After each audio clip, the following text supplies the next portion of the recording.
Ephesians 2, verse 4 to 7. But God, being rich in mercy, because of the great love with which He loved us, even when we were dead in our trespasses, made us alive together with Christ. By grace you have been saved, and raised us up with Him and seated us with Him in the heavenly places in Christ Jesus, so that in the coming ages He might show the immeasurable riches of His grace in kindness towards us in Christ Jesus. But God. Someone once taught me that these two words carry the pivotal moments in the gospel. In the dark and despairing places, these words, but God, speak of hope, speak of redemption, they speak of a miracle. When I was a teenager, a couple of my grandparents passing away, there was a struggle in my family in terms of inheritance. The eventuality was I turned away from church, I turned away from God. I kind of challenged God. I dared Him that bring me back to church. It would take me to know a staunch follower of Christ and to marry one.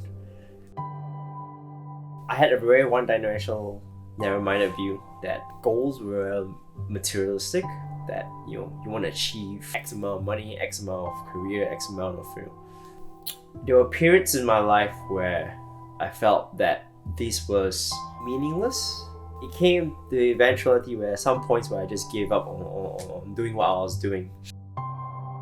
There was a particular moment in my life where I was like, if I were to disappear from this point in time, I don't think it will be of any meaning to anyone around me. In my teenage years, I dived nose deep into a poorly chosen relationship for about 4 years. By God's grace and through a lot of prayer, He delivered me from that relationship. When I was set free, I told God a limited understanding of His grace, that if my punishment for this sin was that I would never marry, then I'll accept it. Because I was wondering to myself, how many men be able to understand what I've chosen and be able to accept the past. But that didn't stop me from dreaming, right?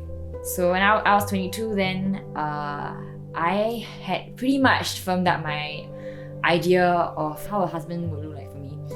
I wanted someone who was a staunch Christian leader, someone who could lead me, someone who was knowledgeable in the Word. Why should I settle for anything less? I thought to myself. But God had other plans. Oh, Kevin did not fit into my plan at all. When he first turned up, he was not a believer. I chose faith and I said no to him. Having faced rejection from me personally challenged me to seek my journey of discovering God. It started very simply with going back to church, and somewhere along the way, it reminded me why I made the decision to seek Him. It was unexpected because at that point in time, I was not seeking Him, nor was I seeking a girlfriend. I remember in January 2020 when I attended that sermon in Bridge Church. It spoke directly to me where it says, it's time for me to start over again. It's time for me to stop walking away and start walking towards Him. He came to the faith on his own 2 feet. And then I began wrestling with God, whether to choose this man or not.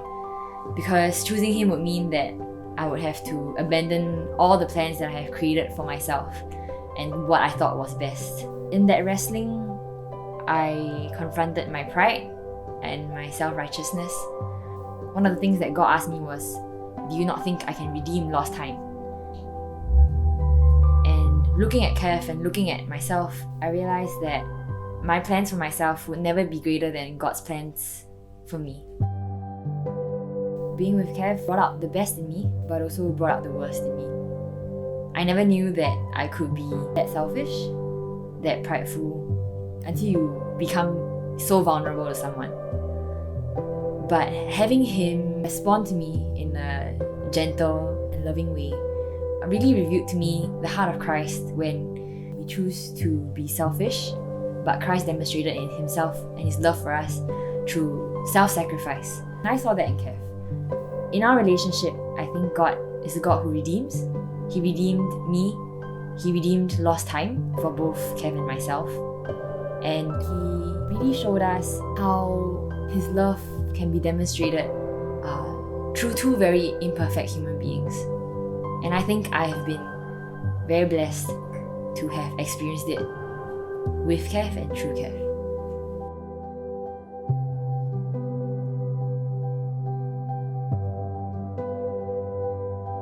Being in a Christ-centered relationship means a lot of turning to God for guidance. At numerous points in the relationship, as with any other human relationships, you find yourself very emotionally affected. I find myself turning to Christ for guidance and to portray a better reflection of Christ's character.